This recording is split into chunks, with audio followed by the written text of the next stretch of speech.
आणि डोळ्यामध्ये पाणी दाखवली. ममतेची मूर्ती होती माझी आई, ममतेची मूर्ती होती माझी आई. आईची आठवण करा जिने आपल्यासाठी उभं आयुष्य जाळले. कसं पान फेडू तिचं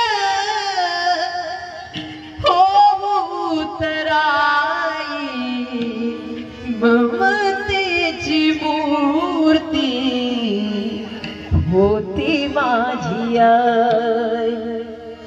कशाला गेलीस आई तू स्वर्गाला, कोण वाढवेन तुझ्या या बाळाला. 9 महिने 9 दिवसांची वारी कशी तू केली, दुःख तुझला आलीस ते पदराला बांधून नेली. सोडून गेलीस तुझ्या लाडक्यांना, कोण वाढवेन तुझ्या बाळाला. खरी अर्थानं तिच्यासारखं जगात दुसरं आपल्यावरती कोणी प्रेम करू शकत नाही. म्हणून जोपर्यंत आहेत ना जुनी जाणती म्हातारी माणसं, आपल्या घरची सगळ्यात मोठी श्रीमंती आहे हे ओळखून त्यांची सेवा करावं. त्यांना वैताग कधी समजू नका.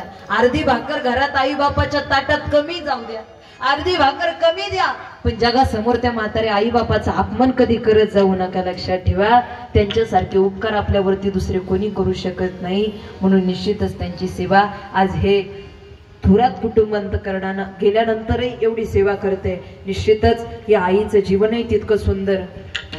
कोण येतं कोणासाठी, पण आज 1 वर्ष झालं असून सुद्धा एवढी लोक वेळेला उपस्थित राहतात. हीच त्या आईनं केलेल्या कर्माची पोचपावती ध्यानात ठेवा.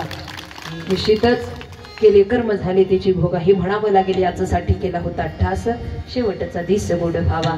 या ठिकाणी जे काही दुःख आज सर्व थोरात कुटुंबाला आईच्या जाण्याचे, ते दुःख फार मोठे आहे. त्याला शब्दामध्ये आपण सांत्वना करू शकत नाही, पण तरी देखील भगवंतानं ते दुःख सावरण्याची शक्ती देऊ. कारण आपला उद्धार करणारा, आपल्याला तारणारा निश्चित तो भगवान परमात्मा आहे. त्यामुळे आपणही त्याचं चिंतन